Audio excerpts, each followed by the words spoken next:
Ето отново студиото на Здравей България. Идва време за нашата любима рубрика "Да се живее в България вълшебство".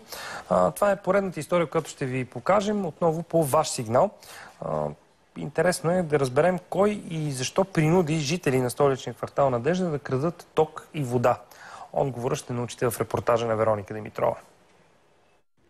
Сагата за Росица Маринова и нейните съседи започва през далечната 2003 година, когато всички те си купуват апартаменти в строяща се кооперация в столичният квартал Надежда. По обичай собственикът на строителната фирма обещава в кратък срок сградата да бъде готова и да получи акт 16. И пак по обичай не изпълнява задълженията си.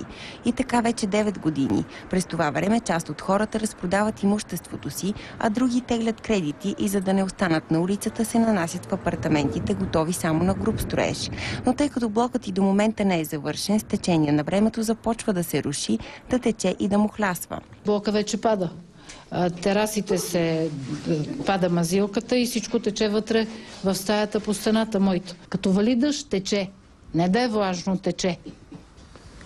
Мирише на муха. Дивана е мухлясал зад, е мокър. Избягваме да влизаме тук просто. Ето го, където се стича водата от покрива. Стереопора е махнат, регена е отдолу и там тече. Нон-стоп. Евтимка Калайджиева е в същата ситуация като съседката си Росица и от общо двете си стаи ползва само една. За да купи апартамента, продава къщата на родителите си и от тогава животът ти се превръща в кошмар. Ето как са тапетите, гледайте. Ей, там е клюмнало. Ето тук. Цялата чернилка. Защото е влага. Пипнете, той всичко е мокро. Страшна работа. Студ. Като включиш печката, вътре ми е 4 градуса. Иди спи с кофраж. Цялата и така спа.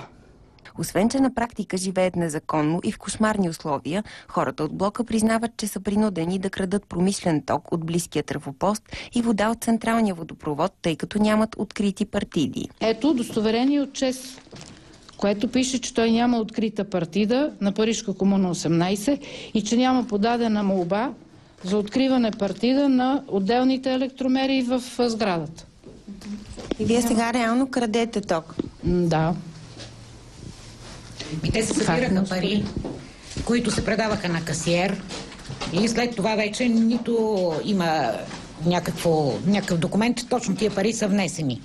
И се получи някаква разлика в тока, сега вече не знам. И тъй като токът е промишлен и спира често, голяма част от хората са спряли да го плащат. И така са натрупали задължения към ЧЕЗ от 17 000 лева, а към Софийска вода над 3000. Собственикът на строителната фирма Петко Иванов не се е срещал с клиентите си от 2004 година насам, но на нас ни обясни, че е приютил хората на добра воля и едва ли не ги издържа, въпреки че повечето от тях са изплатили жилищата си. Защо от 2003 година до сега блокът все още няма акт 16? Главно поради неуредици с тока. Не можахме там с енергото да се пребориме, на време да вземем партиди, постоянно ни променяха такси и такива работи. Виждали ли сте вътре какво представляват апартаментите? Виждал съм ги. Кога за последно бяхте там? Някъде 2007. Отидете, вижте дали вие можете да живеете на такова място. Това си от тяхната поддръжка. Те нито си метат стълби, нито нищо. Няма да ходи да им мета, не сега, че им плащам консуматива, сега да ги... А това, че има течове и апартаментите са мухлясали? Всичко си беше точно на времето. Това е поради липса на поддръжка. В края на разговора ни инвеститорът обеща, че до 2 месеца кооперацията ще има акт 16. Но дали този път ще спази обещанието си, все още не е ясно.